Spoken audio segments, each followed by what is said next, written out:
Vreau bani să întorc cu lopata. What? Totul să vină de gata. What's so special about this song? This song was written with AI. Okay. The verses are copyrighted by the lyrics. The lyrics. Yeah, the lyrics are copyrighted by an author. The lyric, everything, it's AI driven. It's possible, probable, and highly probable for a lot of content to be generated on the fly. On the fly. What do you mean by on the fly? So TikTok, instead of selecting and curating a video for you, will be understanding what is very relevant for you right now, and it will be generating a video that is exactly tailored for you. I think that right now we are at the event horizon. If previously we were looking towards the future, we were able to see a path. From my point of view right now, when we are looking towards the future, what we have is a wall. It's highly improbable to be able to predict anything from this point we are today in the narrow future, even in a couple of years. The amount of things that you can do and you can impact, it's huge. The biggest problem that we have today is the imagination. In this episode, our hosts, Emil and Marius, take the microphones without a guest to speak honestly about what AI is actually doing today. Emil Mutu, CEO of Neurony and a founder with more than 2 decades in software development and AI integration, brings the technical and product perspective. What is possible, what's already happening, and where companies are falling behind. Marius Shurariu, Human Resources Director at Provident Financial Romania, brings the people and organizational perspective, how teams work, why adoption is difficult, and what leaders need to rethink as AI becomes part of every role. Together, they unpack how content, jobs, education, and daily workflows are shifting in the next few years.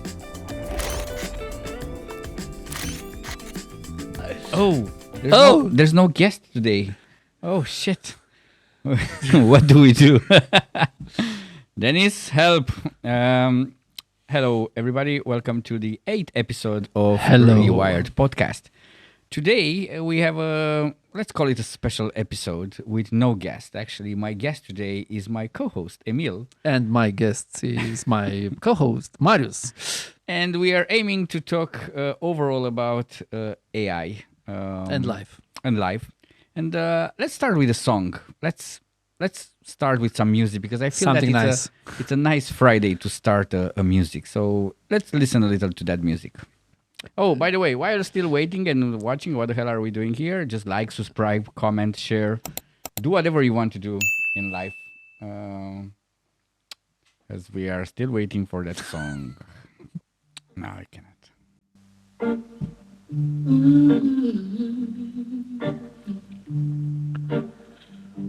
Vreau bani să întorc cu lopata. What? Totul să vină de gata. Muncă puțină, doar plata. Yeah, That's good. that's good. So that's a very good song for a podcast about AI, right? So what's so special about this song? This song was written with AI. Okay. The verses are copyrighted by the lyrics. The lyrics. Yeah, the lyrics are copyrighted by an author. The lyric, but the rest, everything, the voices, the melody, everything, it's AI driven. Okay. So that get me to the first question that I have. It's something which is also in my mind these days because my daughter is on 10th grade and she's talking about, what college, what university should she go to. And she's fancying about theater, movie, media.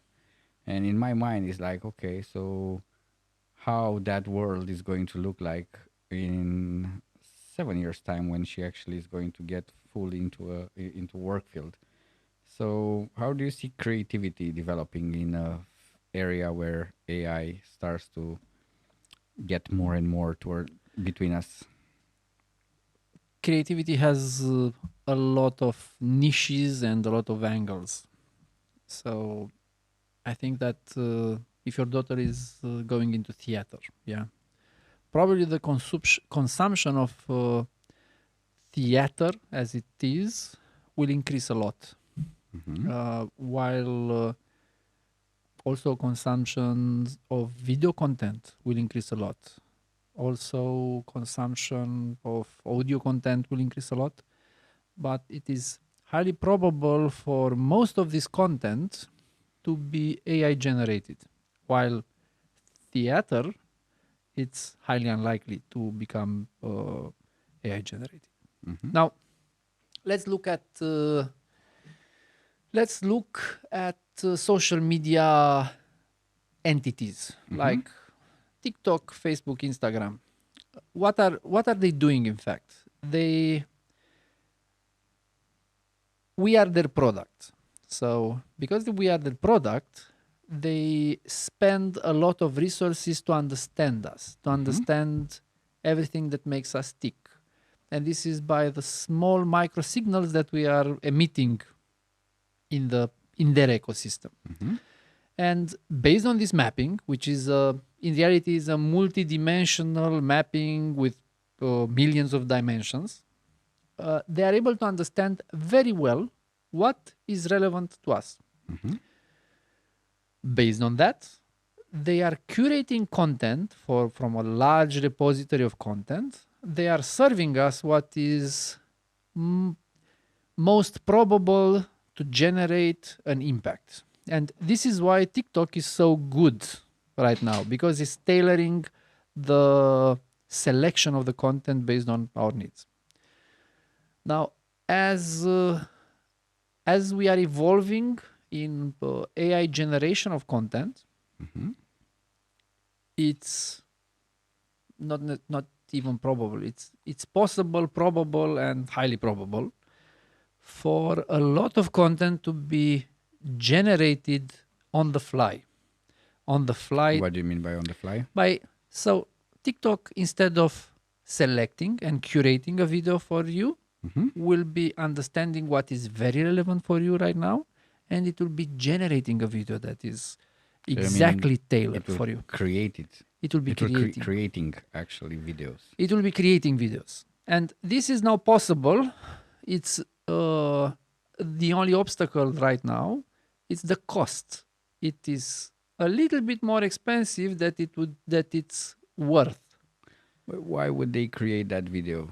Because today, when I look at my TikTok feed is called? Yeah, feed. I have, leadership. I've got books. I've got therapy and investing. Yeah.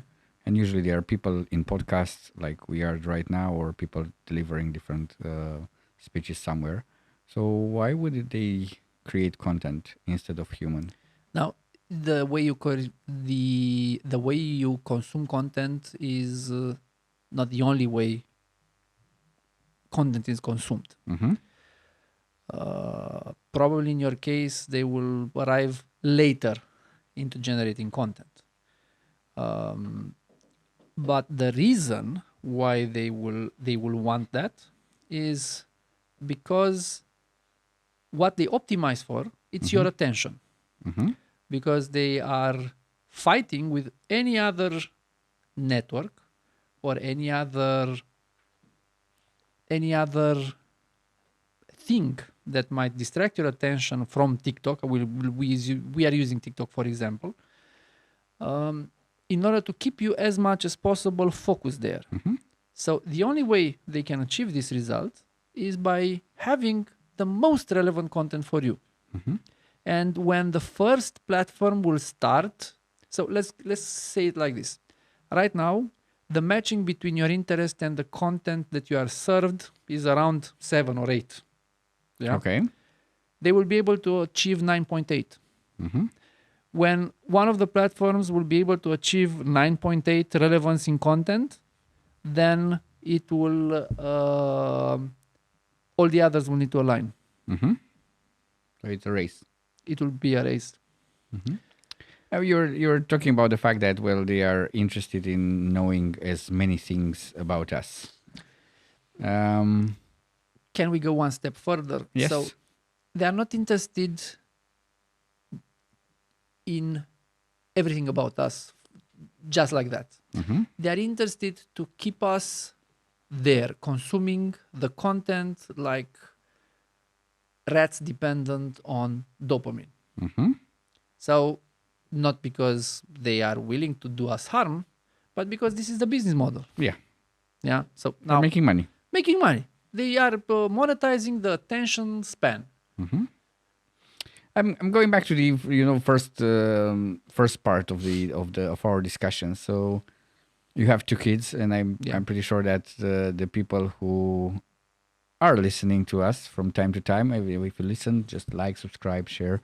But I heard a lot from the people who have children in terms of the question: in which direction should I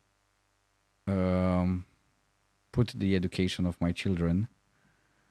Because they are going to enter the workspace in around, I don't know, 10 years or something like that. And if when we were young, I remember, discussions with my parents were like, okay, you can be a lawyer, you can do, what was in, after the lawyer, there was one more at that time. Accountants. Accountants, exactly. Then IT. IT was a little later, but yes. Then was there followed. anything between IT and accountants? Doctors, I think there was a time, especially in the small cities. Okay, that there is. If you go to doctor, medicine, that would be Yeah, very nice. But I think those were the main ones. But now that is coming also with social ranks. Yeah, especially in small cities. Yeah. Yeah. But today, what is relevant for our children when it comes to jobs in the future? I'm curious on your point of view on this. So you want me to answer to my own question? Yeah, I really want to add for your answer because I don't have such a nice answer. Yeah. I think that there will be still a need of social interactivity. I don't know how do you define social interactivity? Doing things, meeting people, these kind of jobs in which you actually interact with people. Can you give me an example of this type of job? Yeah. Therapist, salesperson, but in a way that you talk to someone and you want to have that discussion with someone. If you look at when you call center, for example, to some respect, or customer service, not call center, customer service. To some point, you would like to, especially when you want something to be done, solved, you want to talk to a person rather than, just like some companies. I hate them when they are just putting me from chatbot to chatbot, but they are not really solving. The problem is that the chatbot is not working. Exactly. Yeah, that is the problem. The system should be solving the problem and ideally it would need to understand before you what is the problem and fix it before you feel it. Mm-hmm. So, and also I think there's going to be a lot of jobs which are going to be created from AI, which today I don't think we fully know which are those jobs. Do you imagine one job like this? The one that we discussed before the episodes, for example, today, training the AI about what to say about your company. Or AI trainer. AI trainer, exactly. Okay. That could be one. Robots training, in terms of... I was looking this morning to a news about the 500 euro... No, 20,000 per year, the cleaning robot. Yeah. That was launched. And I was thinking, I was washing my face in the morning and I was thinking, so if he would come now to start the washing machine, how would he know where the washing machine is? Have you read all the article or just the title? Just the title. Okay, let me know what is after the title. So in fact, that particular robot, it's using telepresence, and it's someone from some other place that is doing and is controlling the robot. So he can see in my house. Yeah, that is yes, So someone to see in my house, but actually they are maneuvering a robot. a robot. It's like Teleworking. working from home. Yeah, teleworking. Yeah, so this kind of things That will is creepy. appear. That is That's creepy. kind of strange, yeah. So this kind of roles, to answer to my question that I asked you and you asked me to ask, will be...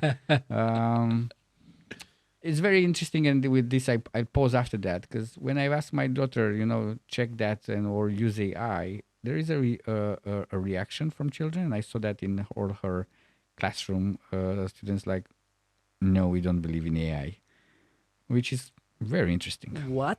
Exactly. I'm very curious. How does it? Tell me more about this. So how was it specifically? So I told her she's working for some school magazine. Yeah. Okay. So she was asked to come out with 5 ideas about projects, and she asked me about 2 ideas about some 2 topics. And I said, okay, I can use that or that. So I gave her these examples, and then I said, well, why don't we ask ChatGPT to see what other things a student magazine should contain? She said, no. I said, why? I don't trust AI. I don't like it. I don't use it. We don't use it at school. Like, not using it at school because the school forbids it, because there is a discussion that AI makes them lazy, or makes them not think that much, so they prefer not to use it. It's another bigger discussion there, and I believe your daughter is spot on. Why? So it's one thing to use artificial intelligence in order to become more efficient in a job that you need to deliver, and it's another thing to use AI in a process of training where the whole idea is to create some thinking patterns by solving a problem with your own mind. Mm-hmm. If you outsource that process, the result that you are looking for, and that is the training of those particular patterns, will not be happening. Mm-hmm. So the schooling process will fail. The training, if you want to use AI to learn, it's a totally different approach than to use AI to solve a problem in life or at work. Yeah, I think I agree with you, because I caught myself this week making a report, and the prompt I gave to AI. Cut that part. Nobody needs to know it. Yeah.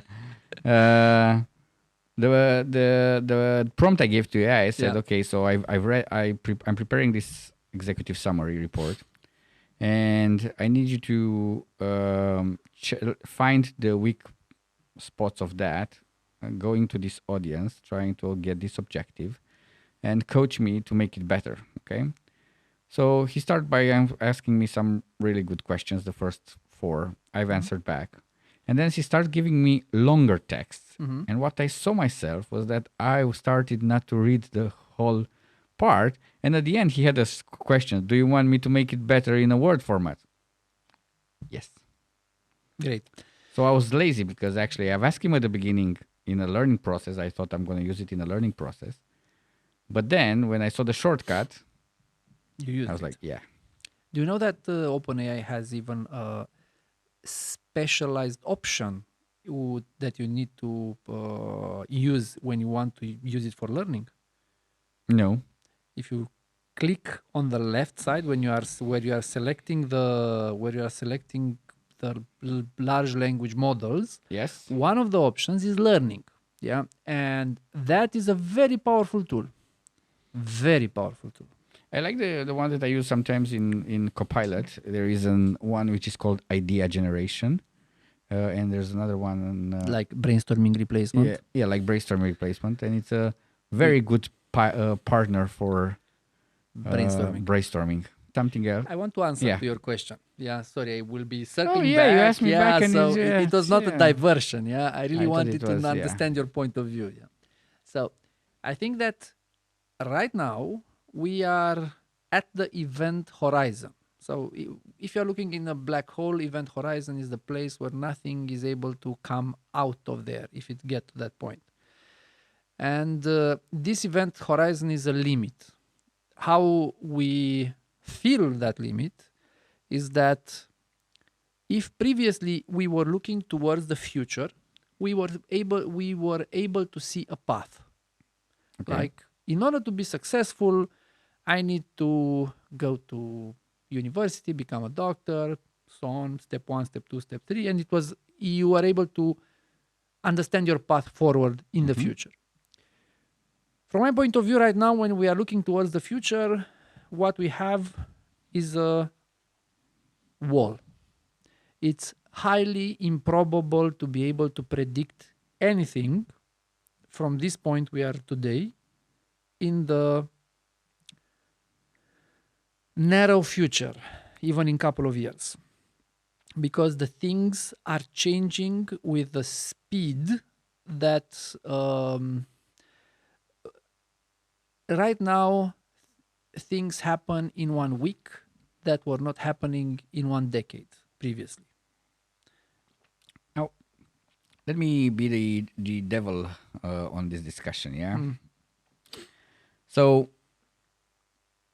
when, and probably it's not just me, even though I'm looking more because of this podcast to AI, yeah, but I'm talking about the people that actually work in your companies, yeah, work in organizations, you know, and we can start from the layers which are the most important one. I'm talking about the customer facing or people who are actually do the jobs, but also we can get to the executive part. Yeah. So we can look at the whole spectrum around that, and we can debate on those. But realistically, tell me something that AI delivered that people could at this level, especially, I don't know, if you're talking about Romania, people can, you know, grasp, people can understand, can put a hand on.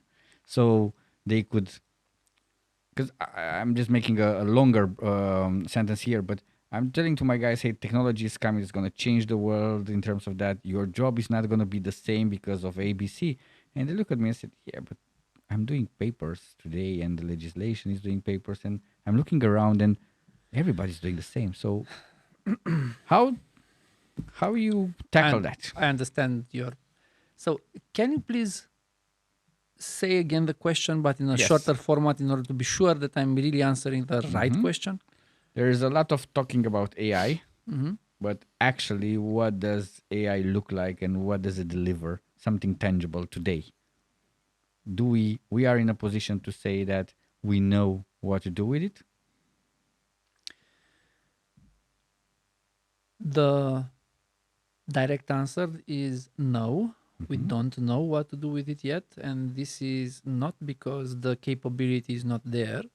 It's because we need to adapt to the change that happened and the change that is happening. So, in order to give you an example, I'm leading a software development company, and as a result, in the last couple of years, I've been with my head in the sand in the development area and in the advancements that happen in the development area. And I can tell you with the hand on my heart that the changes that happened and the things that you can do right now with artificial intelligence in development are unbelievable. Yeah, so today you can deliver and develop in 10 hours what previously you were able to do it in 3 weeks. But let me go a little bit further. Couple of months ago, 2 months ago, a friend of mine, Dan Cantaragiu from a leader training company, asked me for a helping hand in order to prepare an artificial intelligence course for regular people. Regular people meaning non-developers. This gave me the opportunity and forced me to get out of my hole, yeah, and try to see what happens right now on the market. And what I discovered that you can do today without any kind of programming knowledge, Okay. it's, again, unimaginable. Can you give me an example? So, a couple of examples. One example is exactly the melody that we started with at the beginning, which is unimaginable to be done by artificial intelligence. Mm-hmm. Another one, it's creating videos in 1 hour that previously companies were spending hundreds of thousands of euro in order to make them happen. And right now you can make them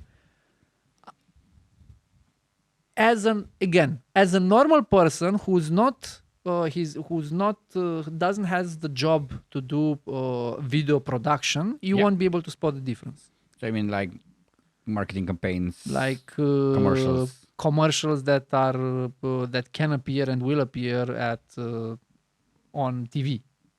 Yeah, like and this can be I saw an created. example about that from in Harvard Business Review with a small company that made with I think 20,000 euro a worldwide campaign that some other big company spent a lot of money for that. Exactly. Okay. And those $20,000 probably were spent 6 months ago. I think it was 1 year ago. 1 year ago, because today you can achieve the same result with 2 hours of your time and 100 euro spent in credits. Okay. Yeah. Now, other examples. Automations that are not going through automation suites, that are strictly done by giving the large language model the opportunity to connect to your own tools and use them and make sure that the value is extracted from there. For example, give the Claude. Claude can connect to a lot of internal tools from within the company. In reality, it can connect to everything if you are using a little bit of development, but out of the box, it can connect to a lot. So you can connect to it mails, you can connect to it your Jira instance. Jira is a project management tool. You can connect almost everything that is relevant. So you can give access to the meeting reports that are creating automatically by transcription, whatever language it is in. Then these are transformed into presentations automatically, and also tasks that are an outcome from that particular set of meetings are recorded as tasks with all the details that are needed in Jira automatically. Okay. Yeah. Good. So these are like a couple of examples. Another example, and I will stop. Yeah. All right. So we have Grok, for example. Grok, that is a large language model from X. X is the X Twitter. The advantage that Grok has is that it has access to information that is real time. It's not as any other large language model that has access to net. It has access to the things that every person is speaking on X. This is a highly relevant advantage. And here there are two things that can be built. One, and people already experimented with this, is automatic traders that are doing trading online based on news and based on information that wasn't priced in yet. Another thing, it's generating content before it gets traction. So let me give you an example. In fact, let me give you some context first. So there are things that happen. Some things get a huge amount of traction and everybody ends up talking about them. Some things do not get so much traction. Yeah. Now, if you are able to spot a trend like that and talk about it and bring a point of view about it early in the process, you can generate and get a lot of traction in social media. Or in social media, on LinkedIn, whatever, where you are creating content. But there is difficulty in identifying those nuggets, those things that will explode in 3 hours, 4 hours, 6 hours. So what you can build, and we build something like this very, it's very simple for any kind of person to do it. It's a system that it's understanding each hour. What is the most important thing that seems to be breaking out, creating a point of view about it, and then submitting it forward to another platform and posting the content. Okay.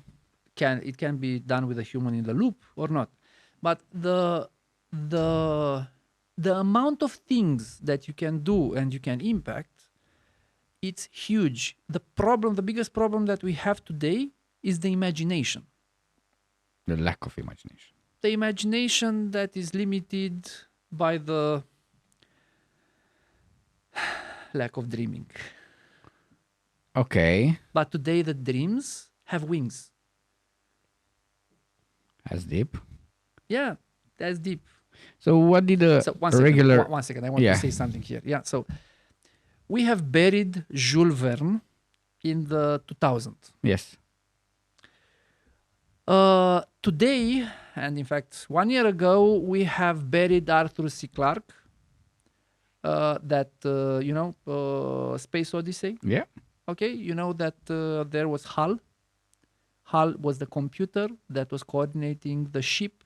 Okay. Okay, the artificial intelligence that was doing that, and it was flying the ship, in fact. Yeah. Today, if we have a ship and we have APIs exposed, we have HAL to put there.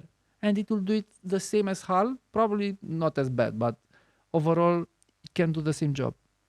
Okay.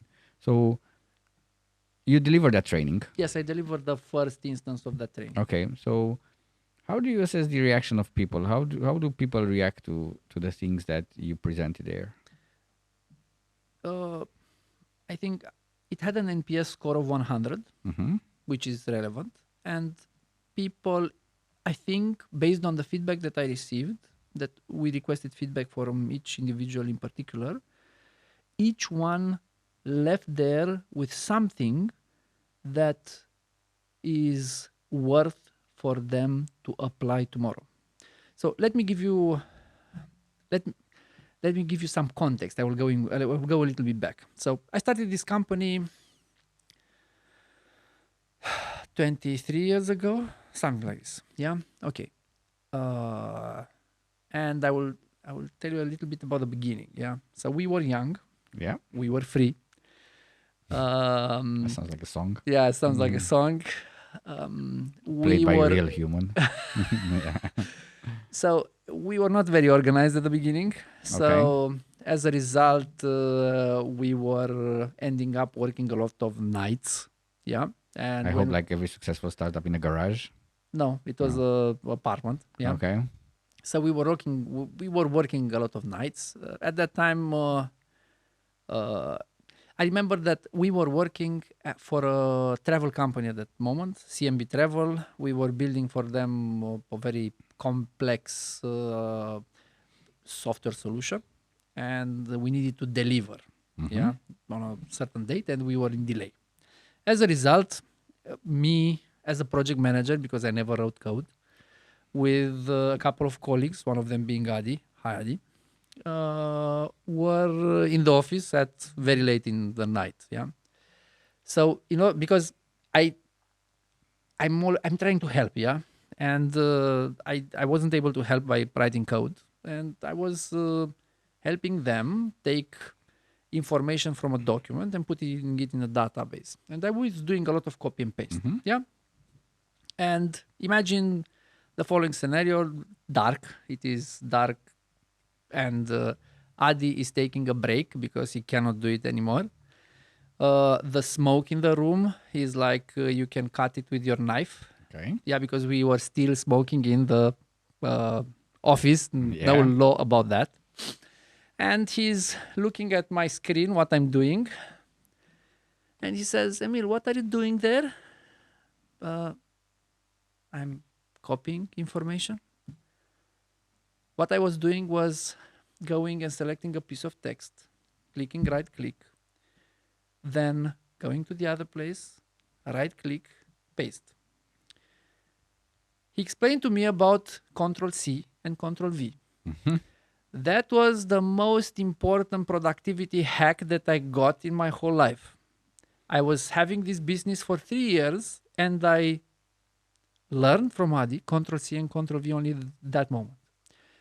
I believe that today all of us have a Ctrl+C, Ctrl+V moment in front of us. Okay. I see. But I see You know that where- you are unsatisfied. yeah, the reason why I am, I mean, that's satisfied, but it's still like, You're a So- very difficult man to satisfy. I hear people at executive levels, people that either I coach, people from my organization, we talk about, creating a AI strategy. And my question is like, how can you create an AI strategy when you actually cannot imagine what AI does? You don't even know what it is sometimes, but you heard about it. Everybody's talking about it. You find it everywhere. But still, I think that even at executive level, there are not many people that really understand what AI can do for their business. Totally agree. This is why. So this is exactly the wall that we have hit head on with the business, because we are doing a lot of AI integration and AI solution development. And in order to break this brick wall, we have created let's call it an imagination workshop, Mm-hmm. where we are taking key stakeholders from the organization Yeah. that experience the challenges, that experience the problems. We put them in the same room with the people who have a lot of contact and experience with artificial intelligence, with the new forms of artificial intelligence. And we have a process by which we cross-expose the teams between the problems and the new solutions that are available. In this way, coming out of this, there are a lot of low-hanging fruits that can be addressed that wouldn't have been able to appear without the intersection between problems and new type of opportunities, new type of solutions that are available. We did that also. So we had the management team or the senior managers in a session. We had an external company coming and actually we say, so what are your bigger pain points around that? They looked at that. We agreed that, okay, we're going to explore managers to think about some problems. But then what happened? Everybody went back to their, I'm opening Excel, I'm selecting, I'm giving copy, and I'm giving a paste. And I think that's 1 second. So I think you jumped one step. So you discussed problems. Yeah, you Yes. had problems, and there were and the AI team that you were talking about exposed a lot of solutions that people are doing from other places. Yeah, or okay, that can be done. AI can take care of that. That could be an option. Okay. So here there are two. I understand now better your question, because there are two things that may come out of it. So there is the Ctrl+C, Ctrl+V Yes. option, where me as an individual contributor, I realize that that process that I'm doing right now, I have all the tools in the world in order to do it 10 times quicker, which is it's a personal choice, and it is. I think that people will start more and more to use, understand, and adopt as they are exposed. Now, the second way, the second type of things that are coming out are integrated processes, which is it's a company decision and it's a centralized decision, meaning, okay, we are doing this process right now that has 9 steps that can be transformed into 2 steps or 1.5 step, or this. For example, we are working now with a bank Yes. where we are looking at the process of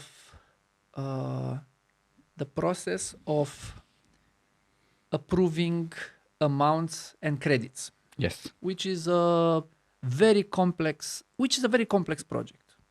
Project process, not Process, project. yes. It's a very complex process, and You have to it take involves scoring. a lot of manual work, a lot of data sources that need to be extracted, that they need to be compared, and it's a process that is highly limiting for that particular bank, because the growth is their growth, and they are planning a huge amount of growth going forward.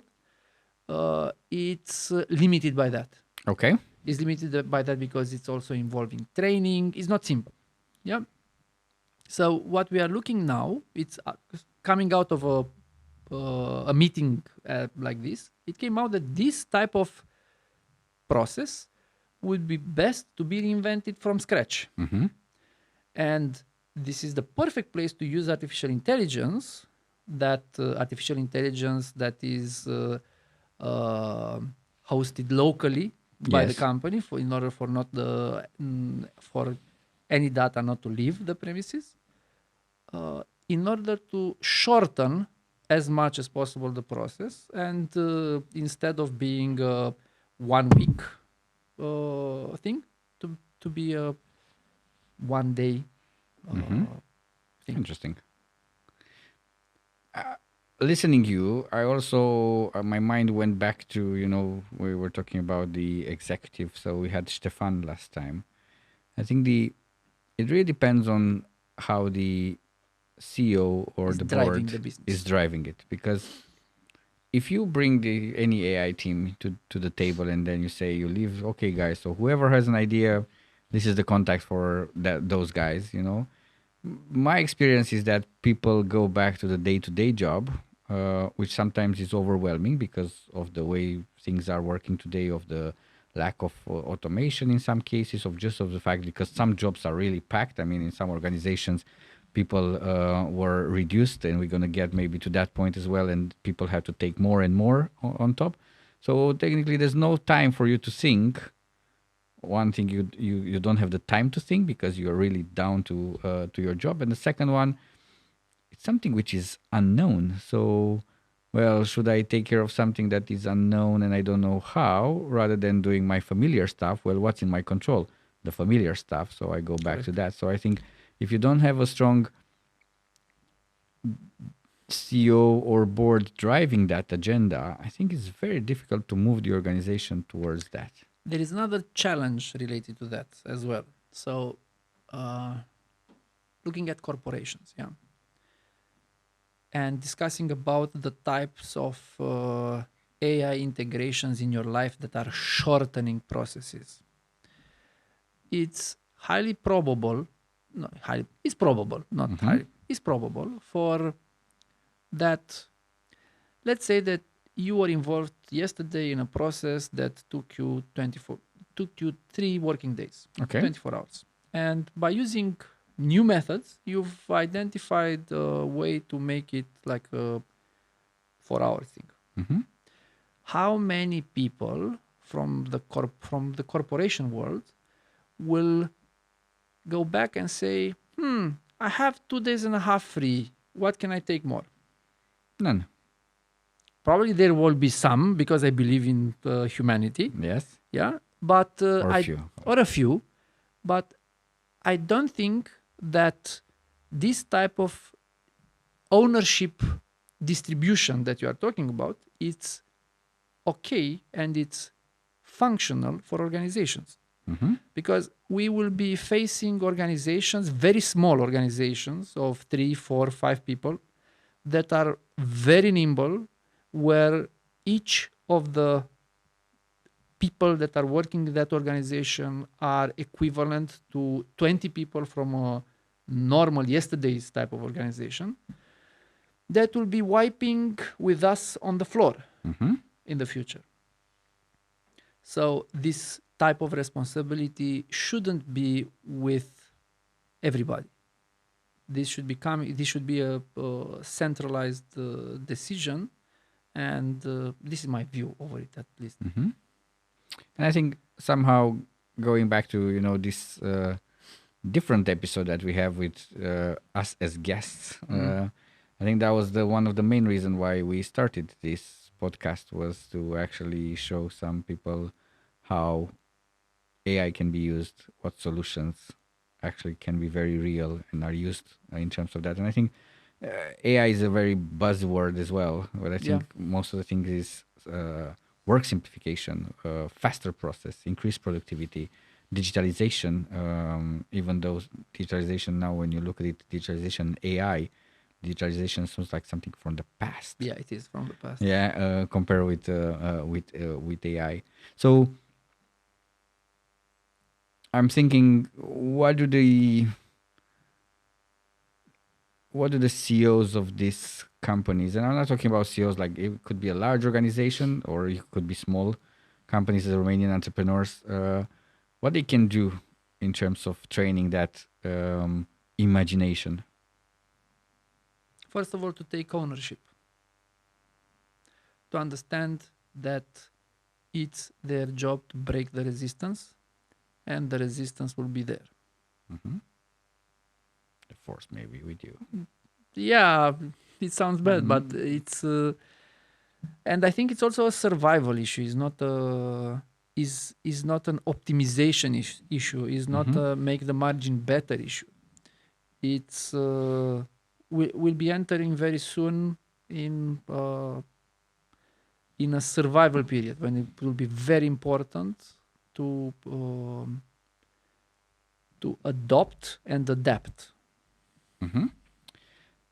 Our lovely colleague Denise. Hi, Denise. Hi, Denise. Thank you very much for support on this. Give me this news which I want to read to you. Where is it?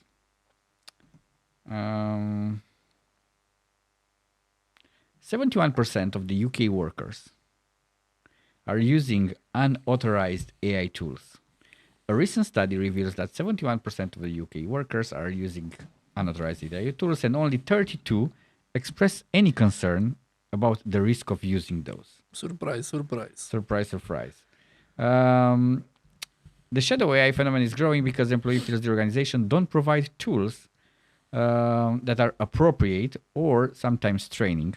And here I have somebody in my team who says, I don't like, that tool. I actually work with the other one, even though the other one is not the official one. It's very important to find out why. Because the reason for, or the explanation I get is because, I know, ChatGPT is better. Have you tried to stay behind her or his back and see the difference between the two? Because it might be that the organization should change what it's using. I'm not saying that this is the answer. Yeah, that could be, but I haven't. Let me finish that. This is the CEO that takes ownership. Exactly. I need to change the role, yeah. Hey, boss, just kidding. The financial implications are severe. IBM in 2025 cost of data breach report found that AI-associated causes caused organization more than $650,000 per breach. Yeah, and there will be a lot of breaches. More jobs in that direction, right, to be created. But that's another topic. So how do you see the usage of unauthorized AI tools in the companies?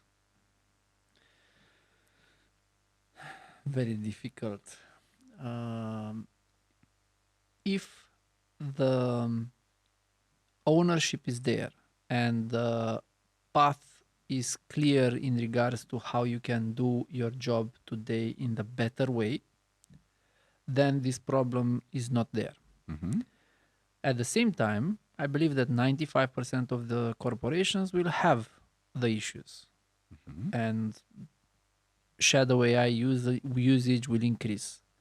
And I believe also that only a very small amount of the damage that can be done was done, but it will increase tenfold, 100-fold going forward, because right now we are looking at data breaches that were shared intentionally or unintentionally.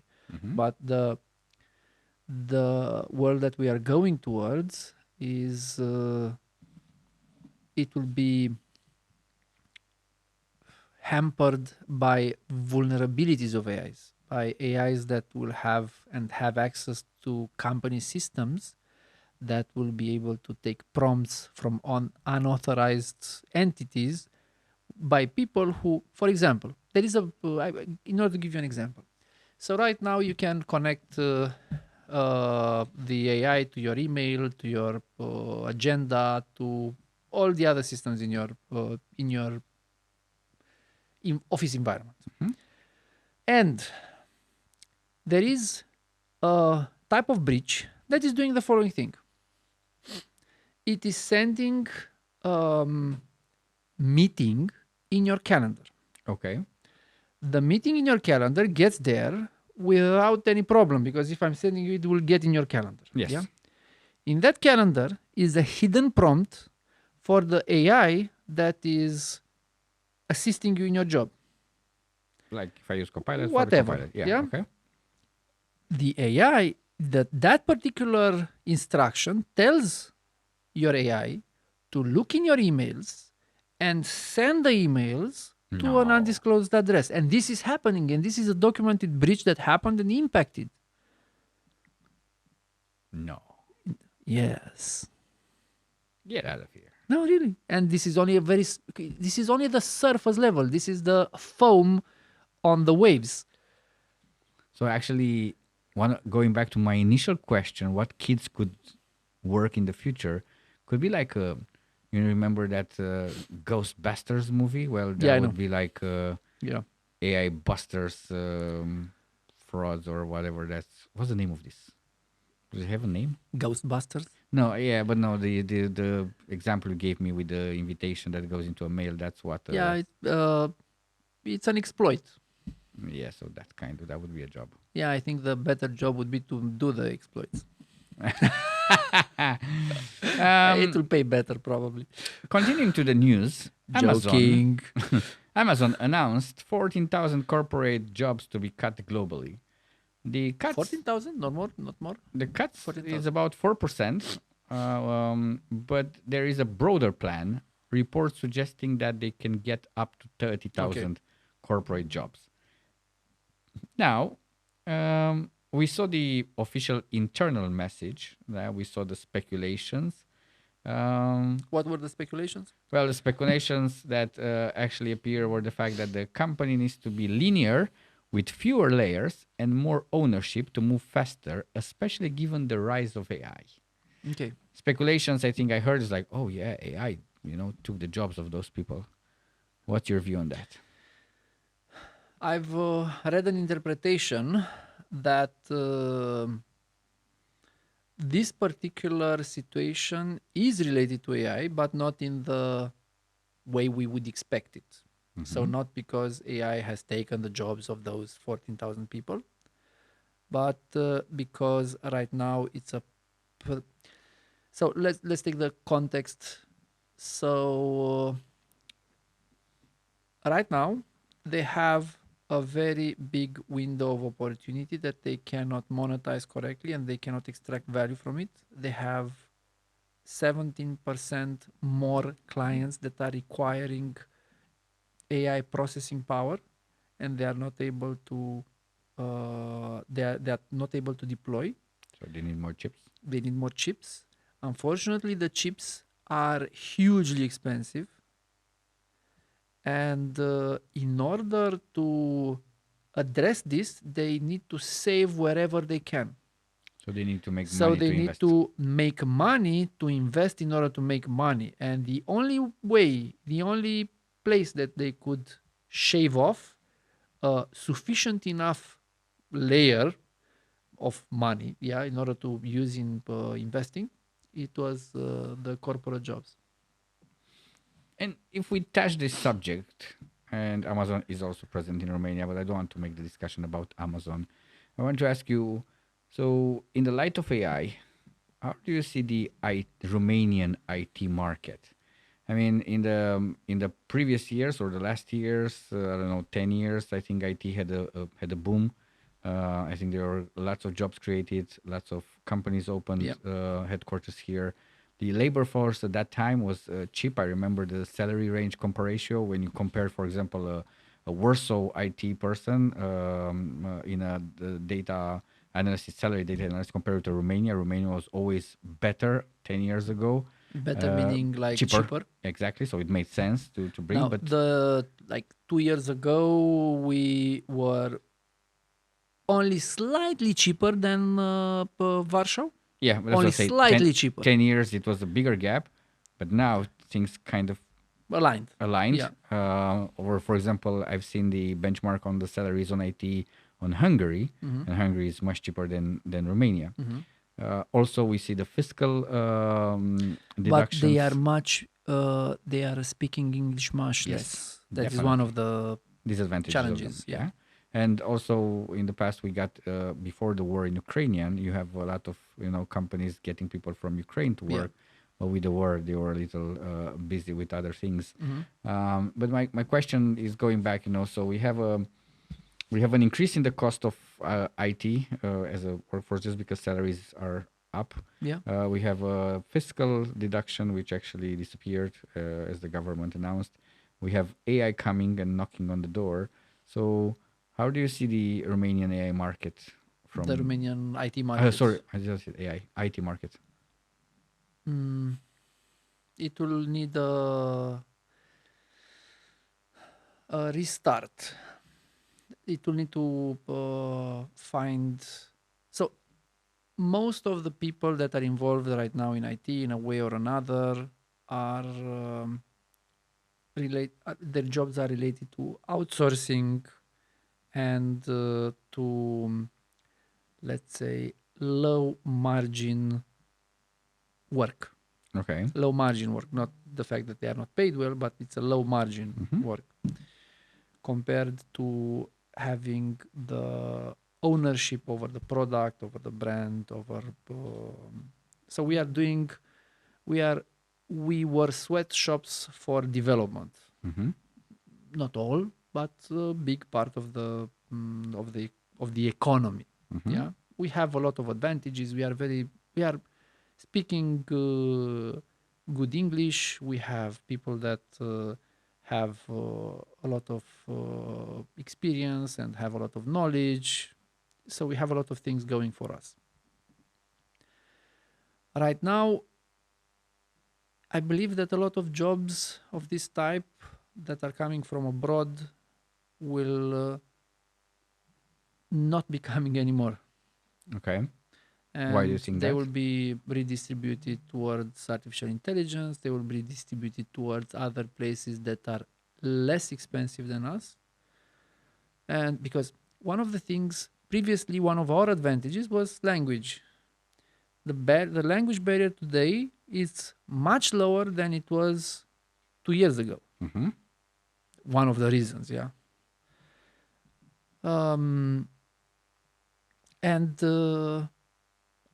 I think we'll need to reshuffle and to focus our attention towards generating our own products, our own ideas, our own IP in the new world.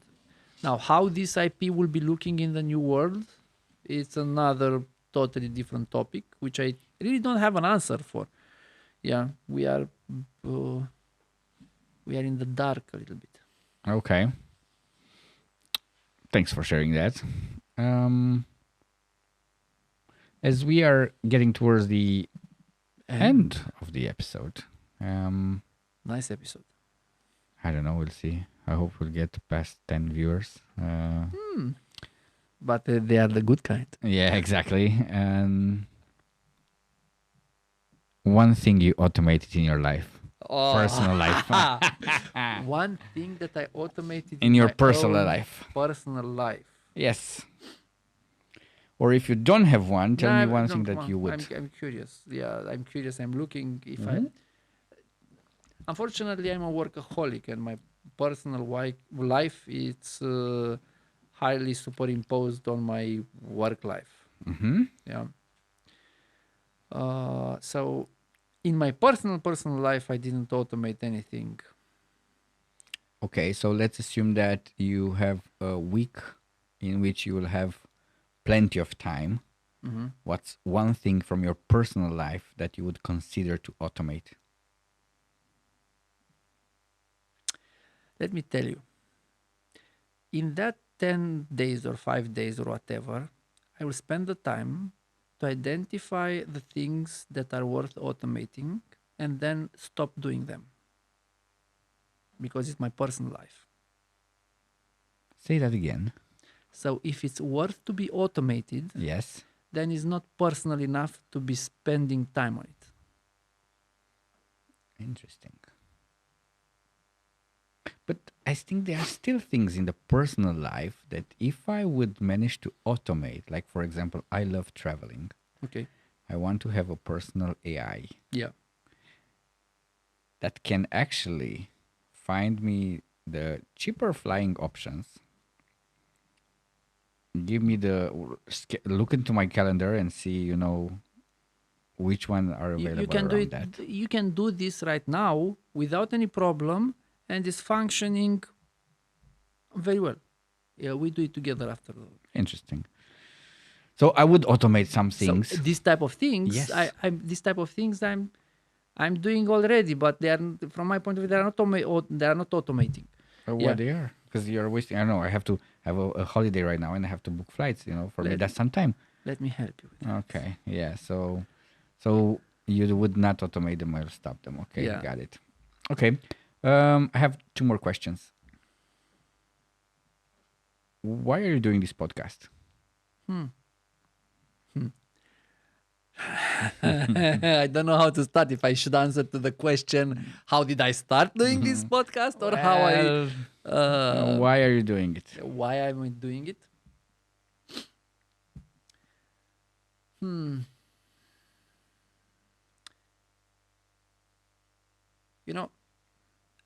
I will start. I enjoy a lot discussing and finding out from people what I can learn. Yeah, what things make them tick. How did they apply technology? How they did get to where they are right now, and how they want to go from this point on. So, let's say it's every life is a form of art, and I enjoy watching it. Nice. And I realized that I want to do that when we were sharing things together and over the beer. Yeah, over a beer. Always good Yeah. discussions over beer. And I realized that I would really love to do this together. Oh, thank you. Last question. I promise.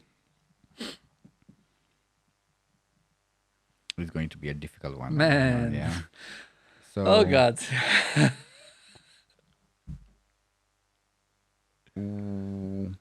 what's your vision in terms of Neurony? Where do you want to take the company to? You told what you guys are doing today, but what do you want to stand for in the future?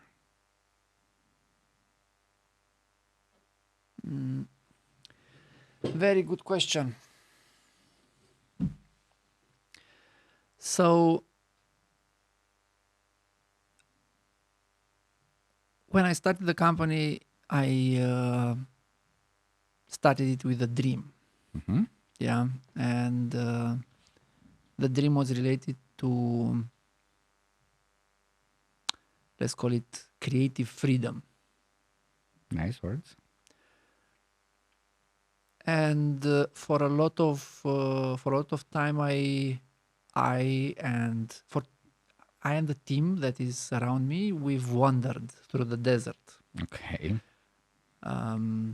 We didn't find the freedom. But we were able to plant some trees that when we are looking back, we are seeing oases there. So right now we want to become formally what we always were. And that is a startup studio. A startup studio that is able to identify relevant ideas that can become businesses and empower people within to lead them. Okay, so I know I said the last question, but it's a question from the answer you gave me. So when should I consider contacting Neurony as if I have a business? How can you help me? You've touched one of the most difficult subjects from my point of view, because we have spread so much on lateral on a lot of areas, and we are responding currently to a lot of needs. So, for example, we have a branch that is doing custom software development and AI integration for companies who want to perform much better than their competitors, and they realize that the fact that determines it's your capability to differentiate through processes that are different. Yeah. So we are working with companies that were able to do that, and in their line of work to attain 50%, 30%, 40% of the markets that they are acting on.